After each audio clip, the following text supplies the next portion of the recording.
Brother Trucker for kicking us off with this tune of yours, Downtown.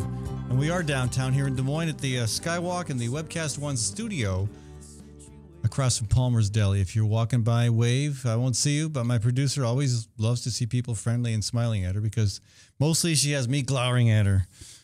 Glower. All right, so we're going to talk about the water quality issue today on this program. We've got some other issues to cover as well, including the head of AFSCME calling for the resignation of the head of the Department of Corrections over the escape down in southwest Iowa. There is some updated news, too, on the juvenile home Branstad. Governor Branstad releasing his plan, which actually looks pretty much like the current plan that's been ignored. But we'll talk about that today as well. Also, we have a couple people joining us with a theater performance coming up of Lord of the Flies. It's called Adolescent Anarchy, is the name of the theater troupe operating out of the Des Moines Playhouse. That'll be interesting to hear what they're up to next. But first I got to thank the Iowa chapter of the Sierra Club, and also Iowa Physicians for Social Responsibility, and the Great March for Climate Action for partnering with me on this program. And specifically, I want to thank Gateway Market and Cafe for helping to sponsor this segment of our show. Let's go right away to our phone line. I want to welcome Matt Hogue to the program. Matt is with the Iowa Environmental Council, and he is quoted in the story in this morning's paper regarding an additional action being taken. I mean, this has been a 15-year battle now between the EPA and the Iowa DNR and environmental groups and agribusiness. It's been going on, and water quality has not been getting any better. So a coalition of environmental groups, including the Iowa Environmental Council, is taking this to the next level. And welcome, and we're here to talk about that a little bit with us is Matt Hogue. Welcome to the show, Matt. Hi, Ed. It's good to be with you. And I want to make sure I've always got to double check pronunciations on names. Hogue, correct? Hauge. Hauge. Oh my gosh. Name, Ed. Yes. Why can't I get that right? It's German. Okay. I should be able to figure that out. All right. Matt Hauge, welcome to the program. And you are up in northwest Iowa as we speak. That's right. I'm speaking to you today from a parking lot on US 71 south of Spencer. It sounds very charming. It is. Good. Yeah, also south of Spencer is a fantastic Frisbee golf course, by the way. Oh, well, I have the three-time Summer League champion for Ultimate Frisbee in the city of Des Moines here in the car with me, and so I will let him know about that. Okay, well, this is not Ultimate Frisbee. This is a disc golf course. You have to be a little bit more restrained than you are in Ultimate Frisbee. All right. We're up to that. All right. Well, good. Now, again, it looks like, the council, along with a coalition of environmental groups, is demanding that new rules should be set to clarify water standards, nitrogen, phosphorus. Tell us a little bit more about what's intended. I mean, we've already got lawsuits happening. There's, the governor is supposedly working on coming up with some, better approach to voluntary compliance. Right. What is this initiative about? So these rules are called numeric nutrient criteria, just to get the formal name out there. But what they are initially are goals for clean water in Iowa's lakes. Right now, across the state, we're dealing with a pretty serious nitrogen and phosphorus pollution problem, and the top water priority of the Iowa Environmental Council is to get that problem under control over time. But one of the things that we're concerned about is what is the definition that we're using of what do we mean by clean water? You're familiar with Iowa's nutrient reduction strategy, which state agencies like the Department of Natural Resources and the Department of Agriculture put out last November. Right.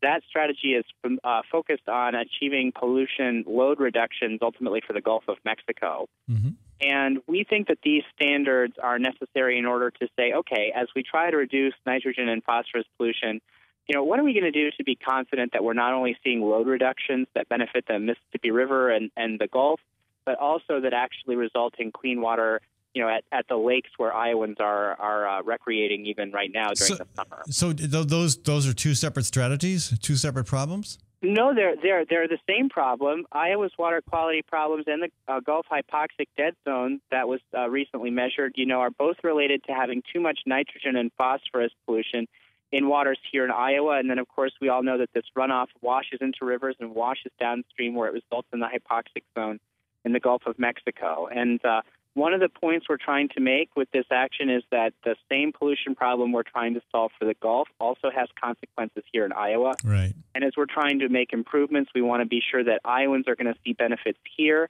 in addition to our fellow Americans, seeing the benefits down. So you just want to make sure there are standards in place to measure the impact of whatever initiative is adopted, both as well. Right. The intention of the nutrient strategy is to seek mandatory pollution reductions by many municipalities across the state, as well as what we're being told will be enhanced voluntary conservation action by farmers and landowners across the state. It's really important, though, that as this whole thing moves forward and state government invests in doing it, and as the strategy rolls out, we have some kind of basis for assessing whether progress is taking place. And we think having these standards will help us know that, what does a healthy lake look like? What is our current reality at lakes across the state, versus that healthy kind of line? And then what is necessary to actually achieve, that clean water benefit? Sometimes if we work really hard to obtain a small improvement in pollution levels, that might not actually result in cleaner water that's visible to Iowans, right? We need to be very realistic about how much work it's going to take to create change that people will be able to see and appreciate. Right. Now, on your side are the cities across the state, which are finding they need to spend more money to remove nitrogen and other chemicals from the water that they draw from wherever they get it from and turn it into drinkable, potable water. It's just not. It's not as easy as it used to be. There's more contaminants and more costs here in Des Moines.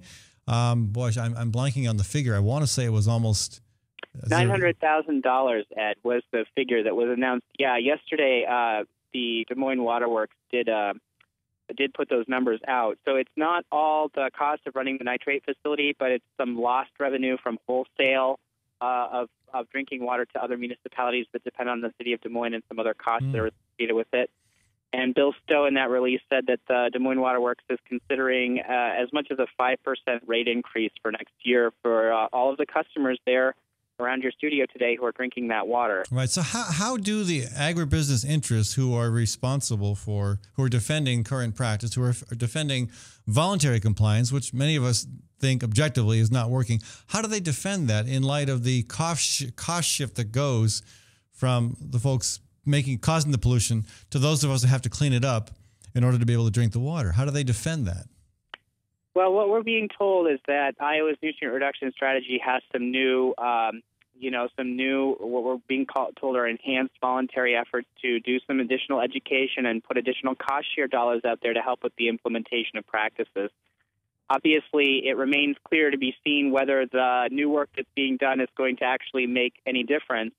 At this point, the purpose for this action and the reason this action is necessary now is as that all moves forward, we want to know whether it's providing benefits in Iowa's lakes. And so being clear about what our expectations are for communities around the state provides an additional basis to be sure that that money is spent wisely. Now, what you are trying to accomplish, and again, the position that I concur with too, is sometimes referred to as anti-agriculture, anti-farming. And it's not at all. No. We think that this is actually, many of the conservation practices that we're talking about provide huge benefits to soil health around the state. And that's actually one of the real untold stories of this that you'll see articles every once in a while about in the farm press. It's really interesting, Ed. There was a story that came out earlier this year out of the Fairfield area about an NRCS district conservation fellow who was out after a really heavy rain, and he was talking about how we saw a difference between fields that were tilled using conventional tillage, fields using conservation tillage, and then fields that had a cover crop in place in terms of their ability to hold the soil and hold that water after that heavy rain in April. And the Iowa Environmental Council, pointed that out to our members, in the materials that we put out. The other place that I saw that quote run on the internet was actually in Corn and Soybean Digest. Oh, yeah? I think there's increasing recognition that practices like cover crops and practices like conservation tillage can help, protect the productivity of Iowa's soil. They can help make us more drought tolerant. Right. One of our colleagues, so on this petition, we're filing with the Environmental Law and Policy Center, they have an office in Des Moines. They're great colleagues, and they have offices in Chicago as well. They did a project called In Iowa's Water, and it's at iniowaswater.com, and you can go and look at videos about this. They produced a video up here in the Storm Lake area, actually, last summer. I think that the folks all actually live, if I'm remembering this right, it's over near Denison. I think it was Black Hawk Lake, but folks can go and look it up. Mm-hmm. And they showed, farm, two side-by-side cornfields, one of which had conservation tillage on it, and one of which did not. And in the drought last year, the field that was farmed using conservation practices was visibly performing better. The plants were healthier. And so when we see people thinking about how soil retains water, how soil moves across the landscape, there are benefits for those of us who drink the water. There are benefits for those who farm the land. Nobody in Iowa wins when we have soil losses up in excess of 20 tons per acre, which we've seen in some places in the state this year. And so that's the point where we are right now in this conversation, is trying to build that dialogue and explain to people. Right now I'm talking about lakes. Earlier this year we were talking about safe drinking water. Right. We're always talking about soil erosion, and add all of these in addition to Gulf of Mexico benefits are things we get in exchange for taking this problem seriously. Yeah, they're all pieces of the same puzzle, and we need to address that. So important. So, is there any hope of getting agriculture and the environment and the cities and the taxpayers on the same page? Either way, it seems like there's going to be some cost involved, whether it's the cost of the cities for cleaning up the water or the cost to the taxpayers for giving farmers additional incentives to adopt more conservation practices. It seems like there's an expense either way. Well, the thing that we think is critically important is that Iowans continue to pay attention to this, and that your listeners and the community across the state who are watching this put the pieces together and call on our elected officials to support, comprehensive approaches to getting land and water conservation done. As well as anybody, Ed, that Iowa has been working to fund a 3/8-cent sales tax increase through the Iowa's Water and Land Legacy initiative. 63% of Iowans voted for that in 2010. Funding for that initiative would help us make progress on that issue, but we weren't able to get it through the legislature this year, even though Iowans support it. And I think that as conversations move forward about what our priorities ought to be in the next session, folks who are affected by this, and a lot of your listeners are in different ways, whether it's visiting a lake or drinking water in Des Moines or other communities or other things, we need to be very vocal about the fact that we want this to be a funding priority and a policy priority for state agencies, and we want to be able to measure progress in a clear and transparent way. Matt, thanks so much for joining us, folks. And again, eventually I will learn how to say your last name correctly. Matt Hagee. Yeah, Hauge. Yeah. Hauge. Gosh, I'm so bad. Anyway, you're doing fine. I have to join you. I will point out this doesn't affect you, Matt, but our visual server has crashed. Folks can still hear the conversation, so you don't get to see my fancy new phone, but you do get to hear what Matt sounds like on a phone all the way up on Highway 71, just south of Spencer. Anyway, that's exactly right. I appreciate you joining us. If people want to get more information about the Iowa Environmental Council, this initiative, other work that you're doing, where do they go, Matt? iaenvironment.org. iaenvironment.org. All right, thanks so much, and safe travels. Thank you, Ed. Always a pleasure. All right, folks, again, I want to thank the Sierra Club, Iowa Physicians for Social Responsibility, and the Great March for Climate Action for sponsoring the Fallon Forum. And again, I appreciate Gateway Market's partnership with us as one of our business allies on this program. Again, Gateway Market, a great place for groceries, but not just that, breakfast, lunch, and supper. They've got a fantastic cafe. They also have a catering service. Check them out at 20th and Woodland in the Sherman Hill neighborhood. And again, one more thing about Gateway Market. The money you spend there stays in the local community. It does not get shipped to some corporate headquarters in, say, Austin, Texas. I also want to thank Story County Veterinary Clinic on Highway 30. Dr. Kim Holding has been working on creatures of all shapes and sizes for the past 3 decades. Check her out on Highway 30 between Ames and Nevada. I want to thank Dan Kelly. He's a state rep. He's also a real estate agent. He's also a DJ. Dan Kelly has done some good work buying and selling homes in Newton. Give him a shout. Again, information about his business on my website, fallonforum.com. Also in Newton, Diana's Wedding Cakes. And not just wedding cakes, but cupcakes, cookies, and not just weddings, but all sorts of occasions and opportunities. I also want to thank Community CPA and Associates and Ying Sa for her support of this program. Ying has grown Community CPA to be the 10th largest accounting and tax firm in the state. When we come back, we're going to talk about the Iowa Juvenile Home. Governor Branstad has released some recommendations, and I don't know how serious to take them, but we will discuss them when we come back. We'll also look at what the head of AFSCME, Danny Homan, is saying about the escape, the guy who escaped the prison in Clarinda and ended up getting killed. But on the way to that demise, he killed someone on as well. And there are calls now for retribution within state government, saying that Director John Baldwin, director of the DOC, should be fired because of lax support for correctional facilities. Anyway, we'll talk about all those things when we come back on the Fallon Forum.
From the RE/MAX Real Estate Concept Studios, this is Webcast One Live.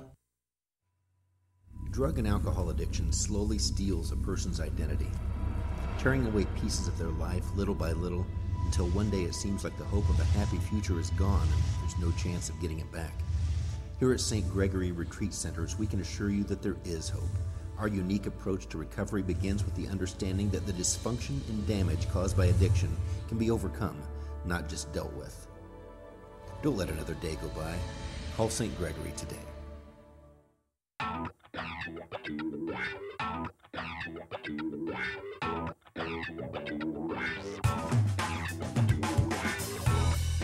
Well, good morning. This is the 7th of June in the Lord's year 2010, and this is day 1 of webcast1live.com. We will begin with Max World Live with my special guest, Tom Coates. In just a minute, there's Tom. Wait. Howdy. And we will be live for the very first time on Webcast One Live.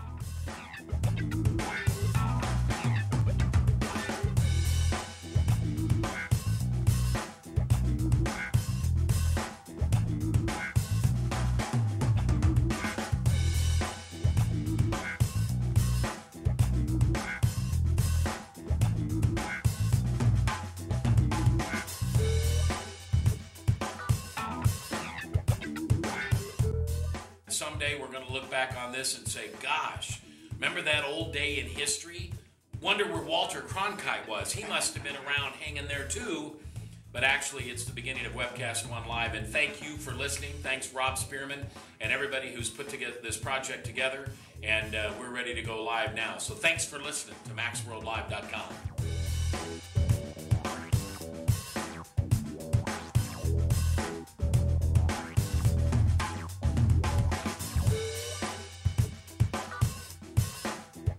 I can't tell you that it's going real well from time to time, but it is going.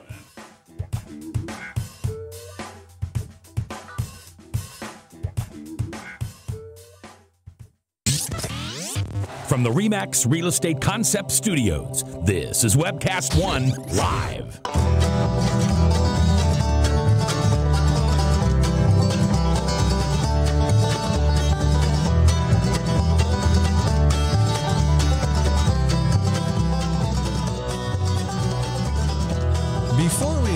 welcome Maddie Delk to the program to talk about Adolescent Anarchy. This is a theater troupe that is performing at the Iowa Playhouse, the Playhouse here in Des Moines, the Des Moines Playhouse, and they've got a production of Lord of the Flies coming up. That could be interesting. I'm looking forward to that conversation as we explore all the ways in which Des Moines has become the cultural and culinary crossroads of America. I want to talk a little bit also about an effort to move beyond Steve King's detrimental remarks regarding immigration. I want to talk a little bit about the request by the head of the biggest union in the state, the AFSCME, Association of Federal, State, County, and Municipal Employees. There we go. Danny Holman is calling for John Baldwin's head on a stick. That sounds a little bit like Lord of the Flies. Anyway, we'll talk about that and also about the latest development in the Toledo Juvenile Home. Branstad on the initiative this time, and some questioning whether or not it is actually accomplishing much of anything. We're first, though, going to take a look at this letter to the editor, which I found very intriguing. It is a letter written by Sandy Madden,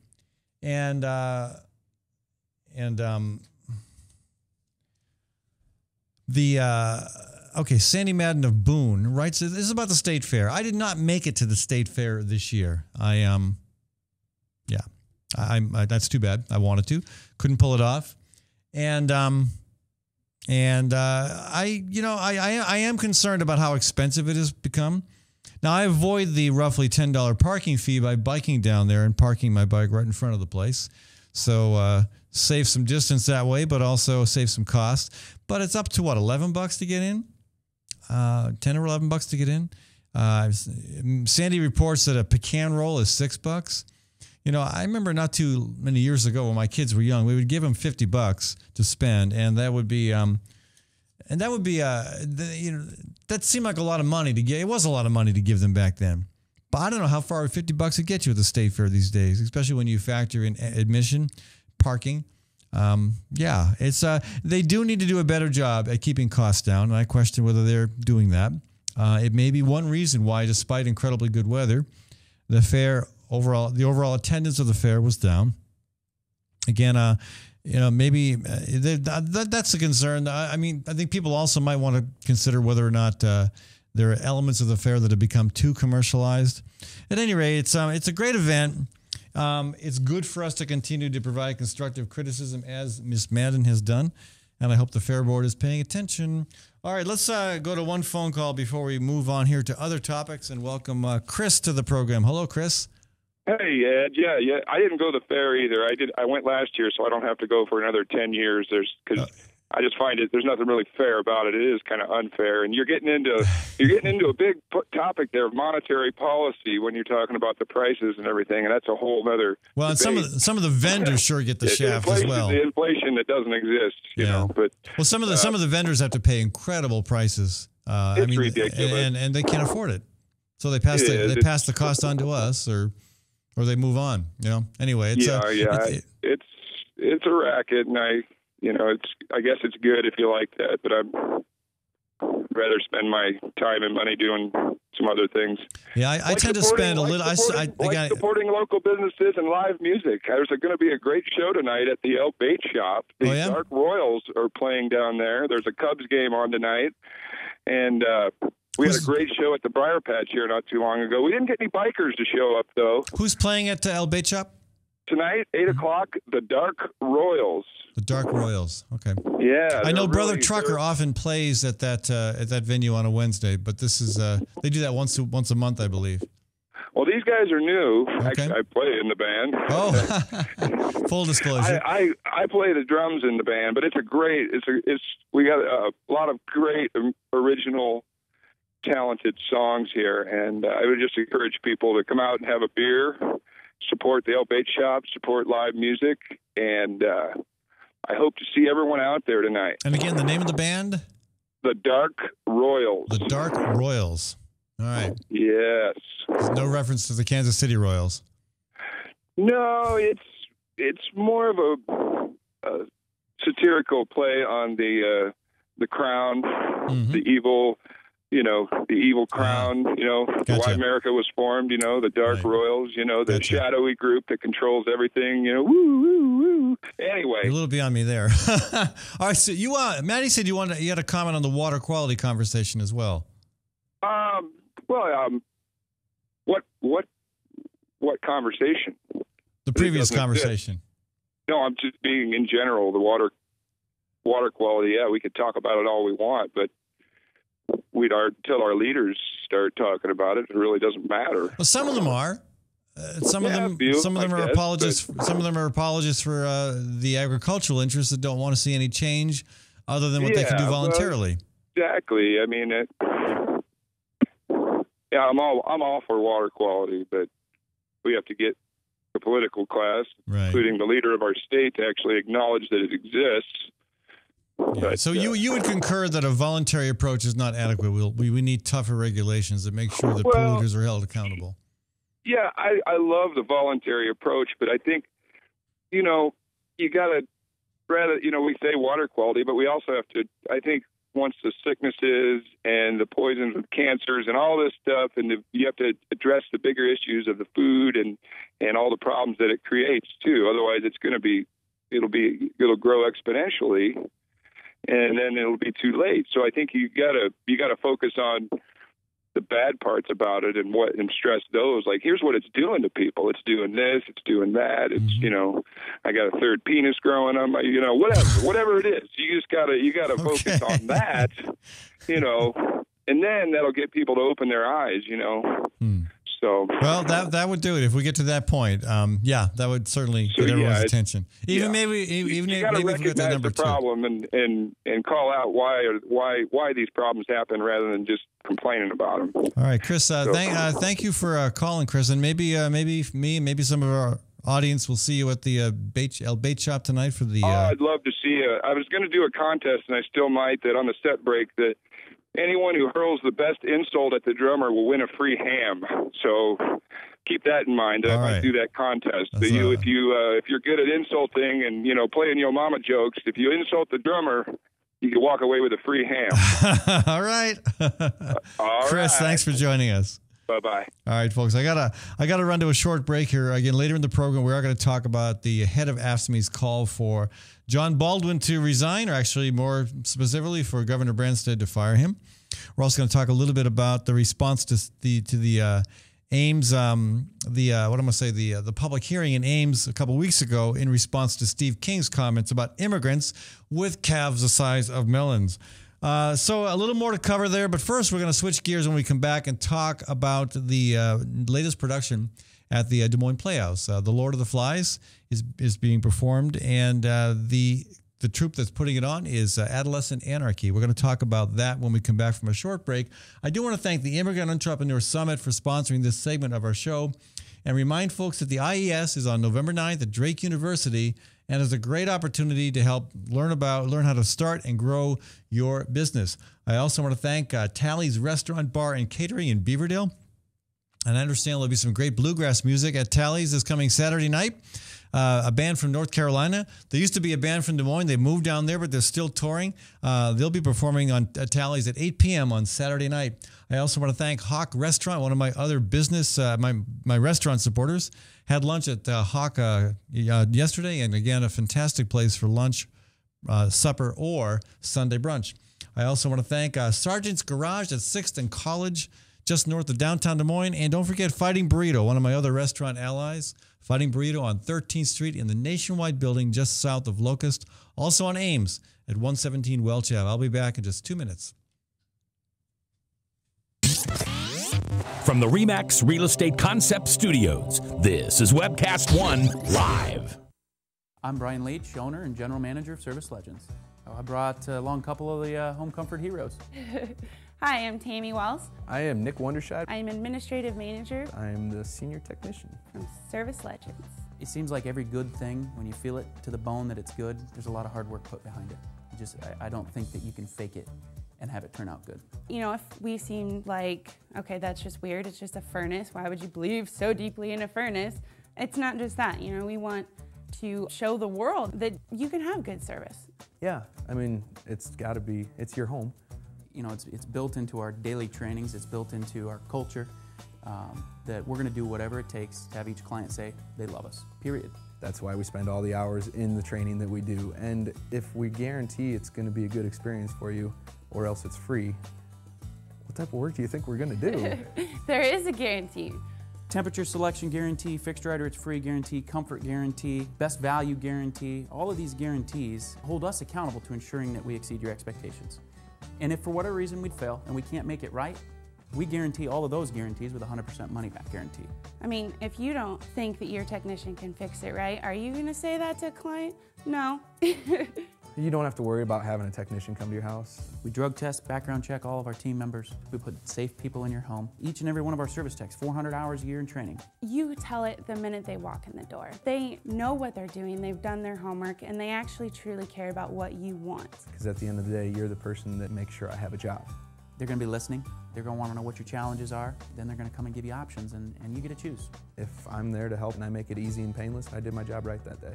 Well, when it comes to your comfort, safety, and your family, you know, you don't necessarily go buy the most expensive, but you get the most bang for your buck. Oh, it's worth it, because there's a lot of people that will find a way to get it to work right now and then leave and then come back, charge you again, and the cycle just repeats itself. So when I'm out there looking at the furnace, I want to find why it failed today. How can we change the part today with something that you're not going to have to worry about?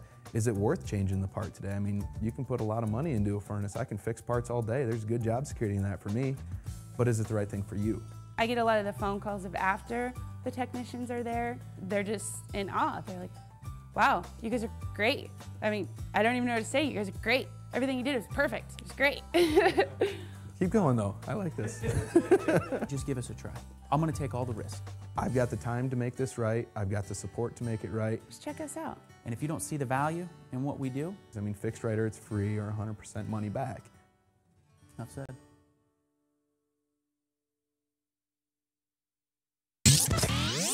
From the RE/MAX Real Estate Concept Studios, this is Webcast One Live.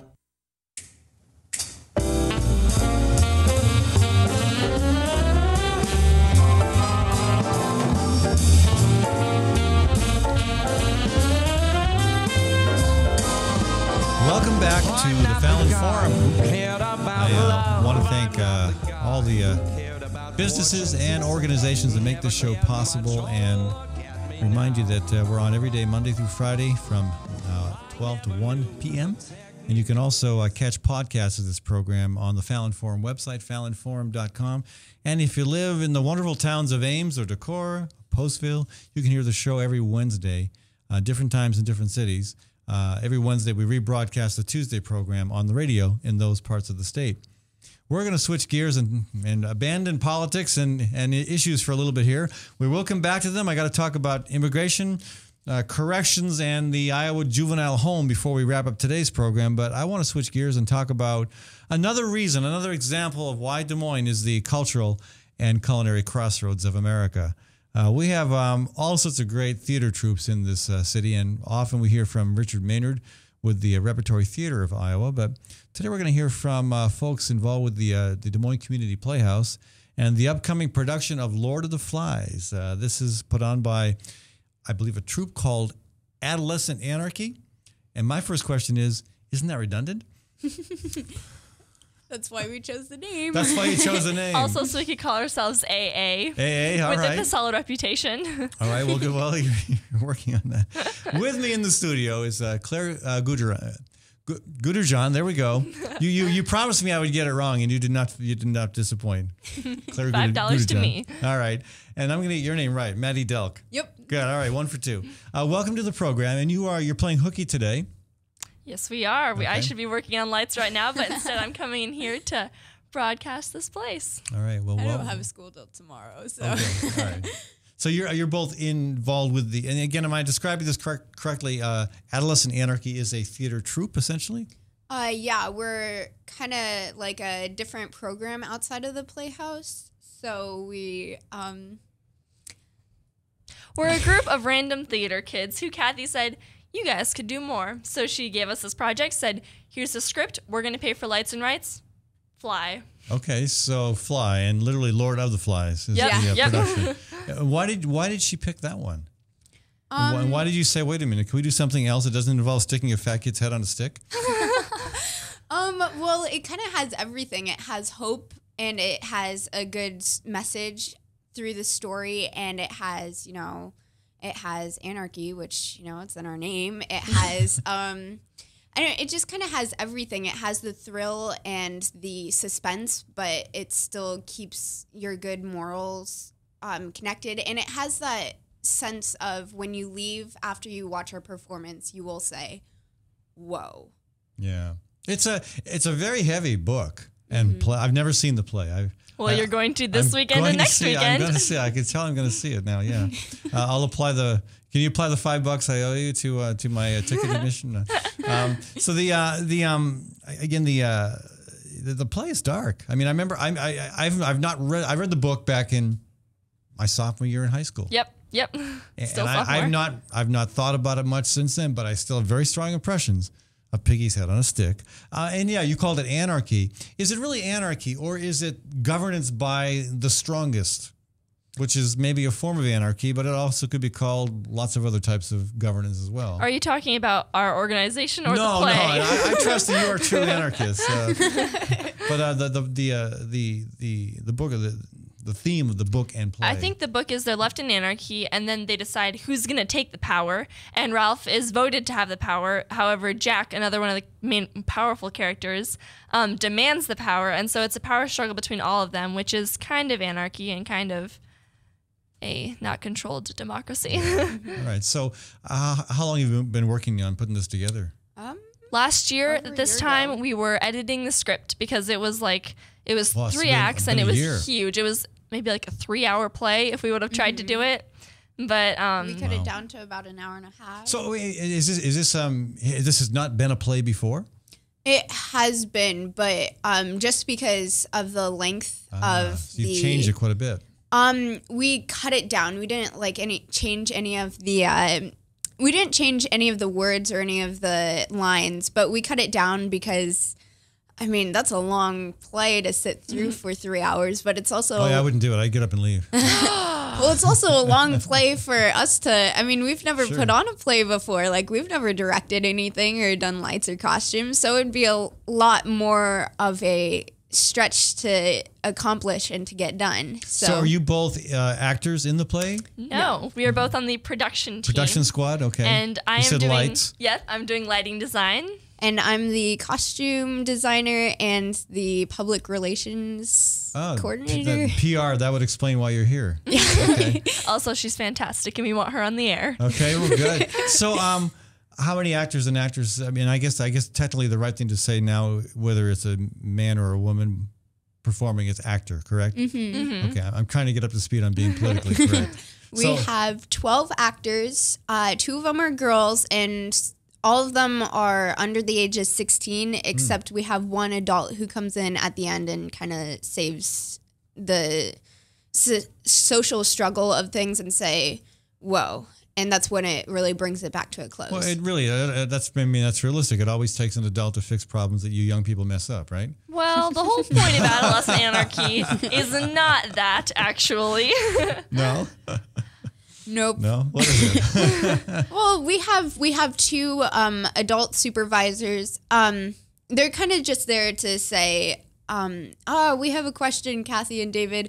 Oh, well, you could kind of go about it this way, or, whoa, this is your project. You figure it out on your own. So in a way, you still kind of need that guidance before you really truly understand how to do things. But and Kathy Pingle is great because she's there. She said, I'm not here to teach you guys how to do it and take you through the steps. I'm here to be here when you have questions. I'm here to help you find the answers, but I'm not going to find the answers for you.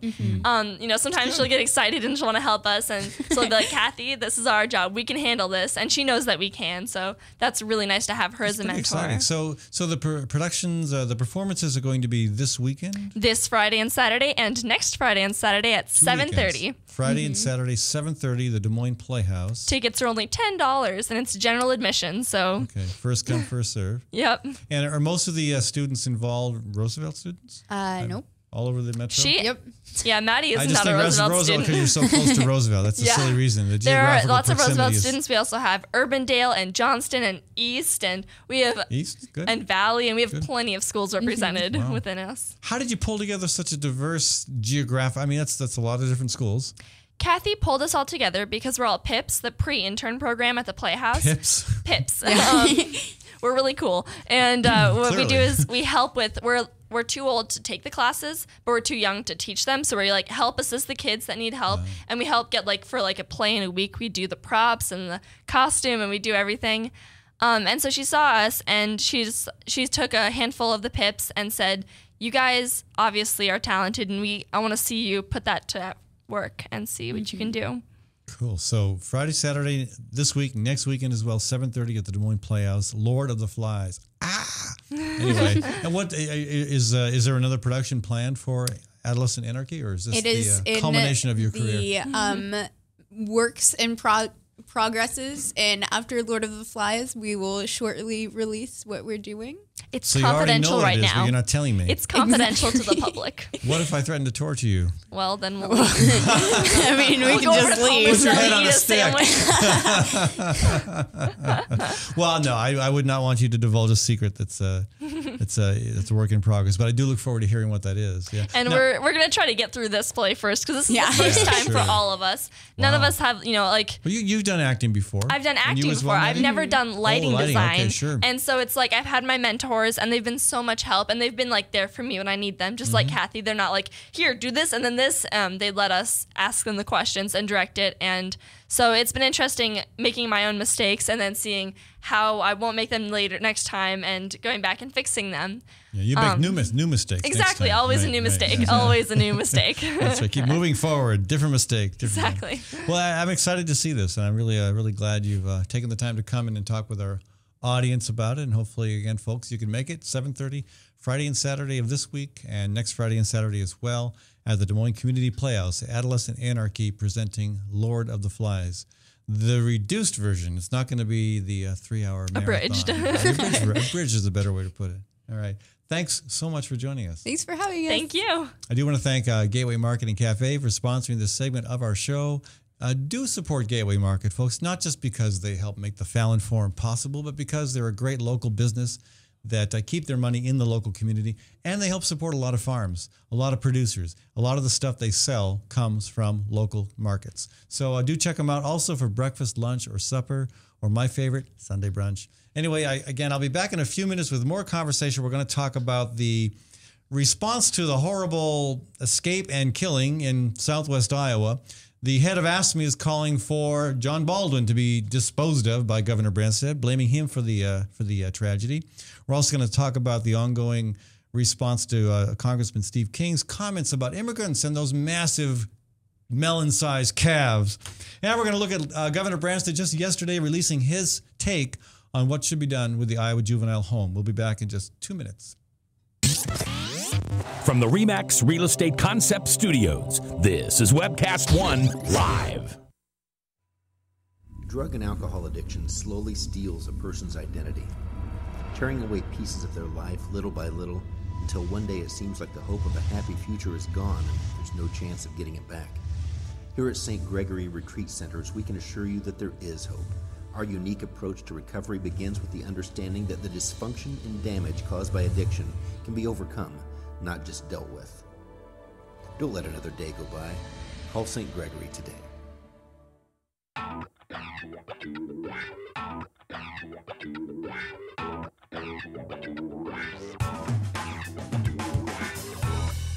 Well, good morning. This is the 7th of June in the Lord's year 2010, and this is day 1 of webcast1live.com. We will begin with Max World Live with my special guest, Tom Coates. In just a minute, there's Tom. Wait. Howdy. And we will be live for the very first time on Webcast One Live.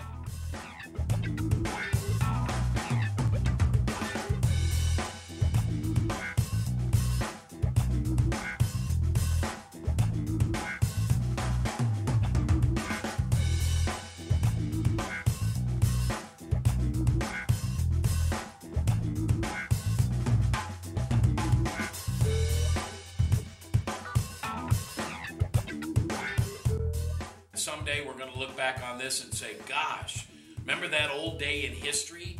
Wonder where Walter Cronkite was. He must have been around hanging there too. But actually, it's the beginning of Webcast One Live. And thank you for listening. Thanks, Rob Spearman, and everybody who's put together this project together. And we're ready to go live now. So thanks for listening to MaxWorldLive.com.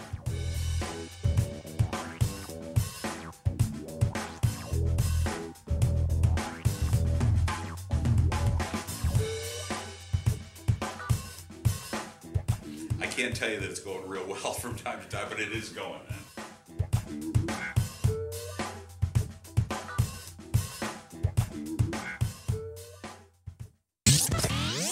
From the RE/MAX Real Estate Concept Studios, this is Webcast One Live.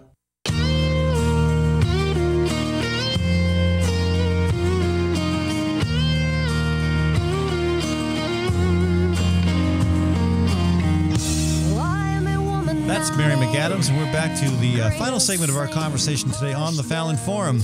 I want to thank Tally's Restaurant, Bar, and Catering for sponsoring this segment of our show, and remind folks that there's often some great music at Tally's, including Saturday night. I think it's a 8 p.m. performance by a bluegrass band. I cannot remember their name for the life of me, but they're really good. I last heard them at Tally's before they moved to North Carolina. They're back here in Des Moines doing another concert. Of course, Tally's open not just for supper, but lunch and also Sunday brunch.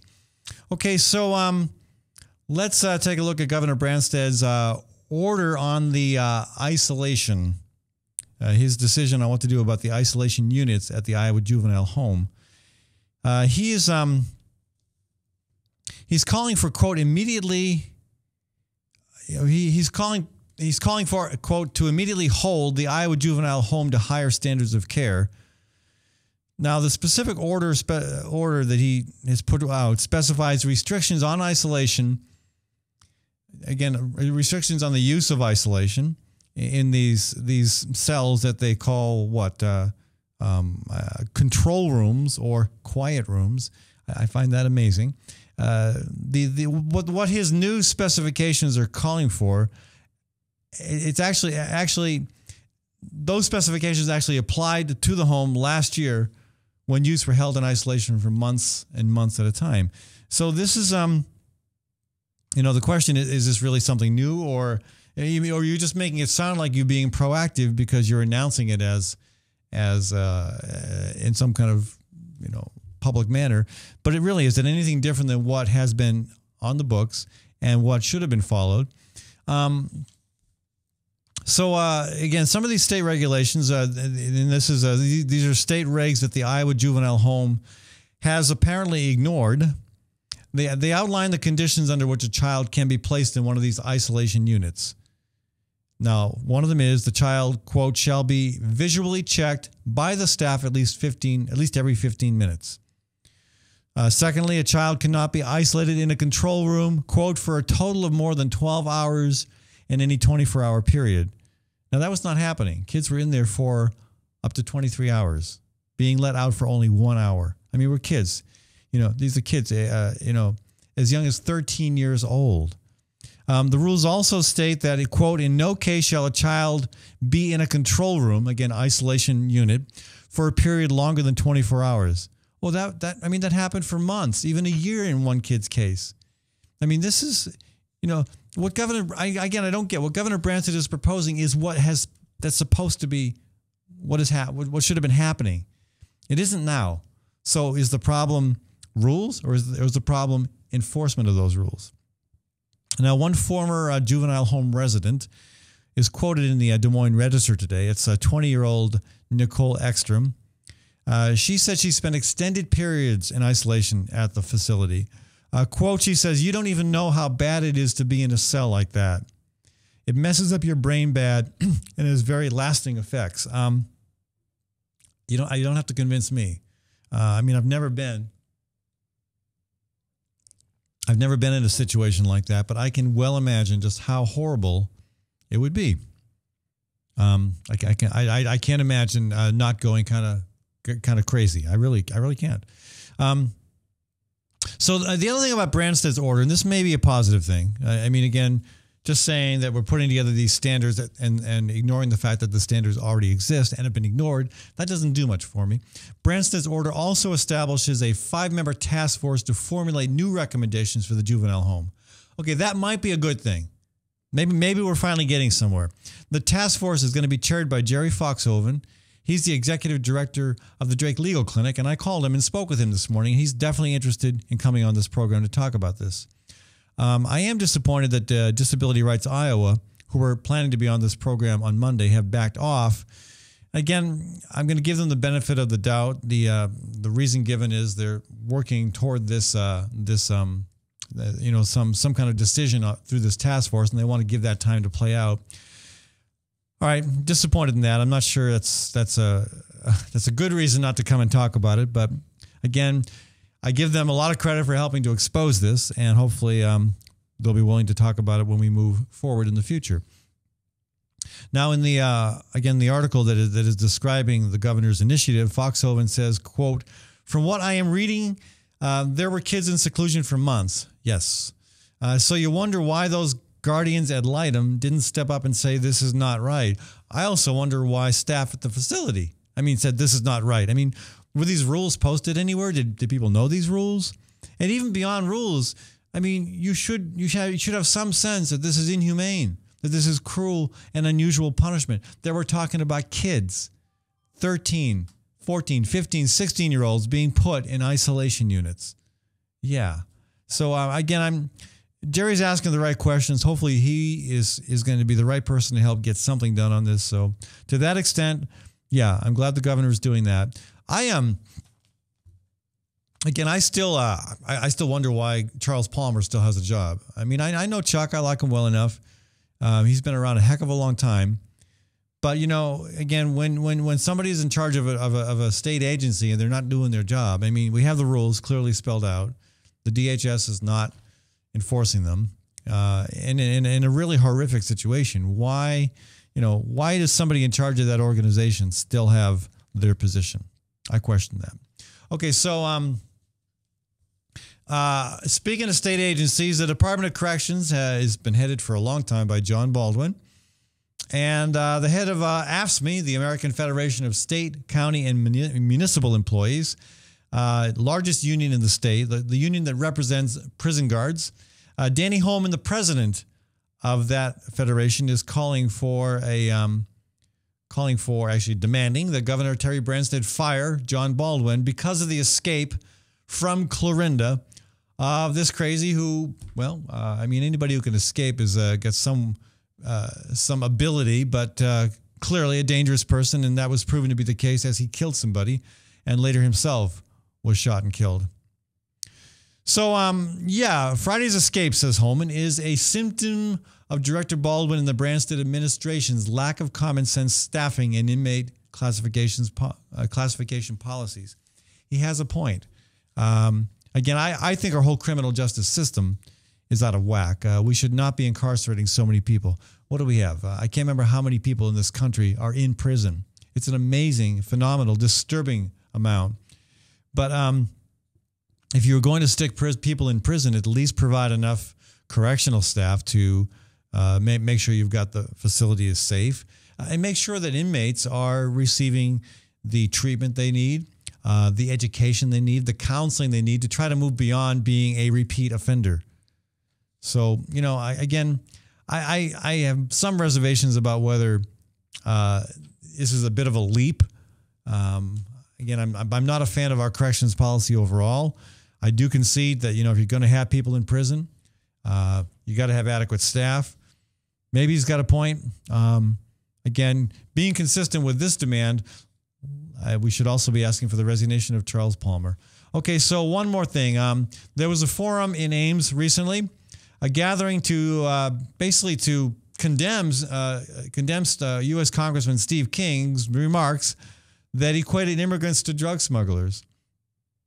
And an opinion piece in today's paper by Reverend Barb Dinnan, Hector Salamanca, who has been on this program, and Nick Harrington have basically encouraged people to move from a conversation about how offensive were Steve King's comments to what can we do to continue to move the conversation about immigration reform forward. It's also pointed out in this editorial that a recent poll of voters in Steve King's own congressional district, this is a poll, in fact, done by a conservative organization, a national organization called American Action Network. That organization, in their poll, found that 68% of the voters in King's district support, and I quote, an earned pathway to legal status. Nearly the same number, 65%, supported, quote, an earned pathway to citizenship. I mean, people in Steve King's district are way ahead of him on this. You know, I think, I really think this is the year where a moderate Republican or even a conservative Republican who knows how to speak reasonably on issues. I mean, King is embarrassing Iowa all the time. He's not a voice that I think most of us want to see in the U.S. Congress. Again, even on this issue, he's so out of step with his constituents.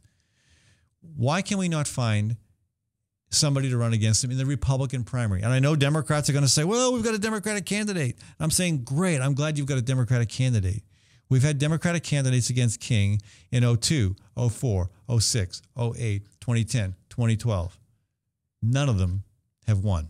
Even Christy Vilsack, with all of her money, with all of her connections, with her name recognition, in a new district, got clobbered. The Democrat is not going to beat Steve King. Let's just do a reality check on this, all right? A Democrat is not going to beat Steve King in that district or any district that involves most of Western Iowa. What might work against Steve King is a Republican primary opponent. Again, people have to, I don't know why, I guess I know why Democrats keep running a candidate, but if your real goal is to send Steve King into retirement, you will get behind a Republican, a moderate, or maybe even a conservative Republican, somebody who is going to be much more reasonable. Because remember, Steve King won. Steve King got elected based on him winning a Republican convention in 2002 by 19 votes. Steve King represents Iowa because of 19 people. If you are one of them, we need to sit down and have a conversation. Okay, but maybe we don't actually. But 19 people. That's how many votes Steve King beat Brent Segrist by. Segrist was the majority leader. Again, I got along with him pretty well. We had our differences. We had our spats. We had one in the paper once. But we got along well, and he was reasonable. Actually, on the issue of issues relevant to immigrants, he was darn good. He was even out of step with his own caucus back then, despite being majority leader. Now, Brent Segrist is no longer in that district, and he's actually running for mayor of Council Bluffs. But there are plenty of people in that district who would make great opponents for Steve King. Heck, I would even get behind Christopher Rance. Now, probably anybody hearing me say that is going to think, what, have you lost your mind? And I keep putting it in perspective. Chris Rance, Steve King. Who would you rather represent you in Northwest Iowa? Again, Rance isn't the only name we can throw out there. There are plenty of other moderate, reasonable, even conservative Republicans who could beat him in a primary. Again, remember, the guy won by 19 votes. We got to come at him from the Republican side, folks, not from the Democratic side. Let's do it. All right. I want to move on and again thank all of my sponsors, the Iowa chapter of the Sierra Club, Iowa Physicians for Social Responsibility, the Great March for Climate Action, and also want to thank the Iowa Environmental Council for the good work they and other environmental groups are doing to try to hold Governor Branstad accountable on water quality. I also want to thank Gateway Marketing Cafe and all the businesses that help make this show possible. Again, Tally's Restaurant, Bar, and Catering, folks, thanks to Tally's and Robert Sanda for sponsoring this program and for sponsoring this segment of our conversation. I'll be back tomorrow. Again, Maddie Kane, my producer. Great job, Maddie. Thanks to Webcast One Live. And tomorrow we'll have Ron Yarnell in the studio with us. And who else we got, Maddie? I'm blanking now. We got a great show. Oh yeah, Ann Kinslow. We're going to talk with Ann about the more on the Toledo juvenile home. She's got some angle on that I think we want to talk about. So I'll be back tomorrow, folks. Have a great day. From the RE/MAX Real Estate Concept Studios, this is Webcast One Live.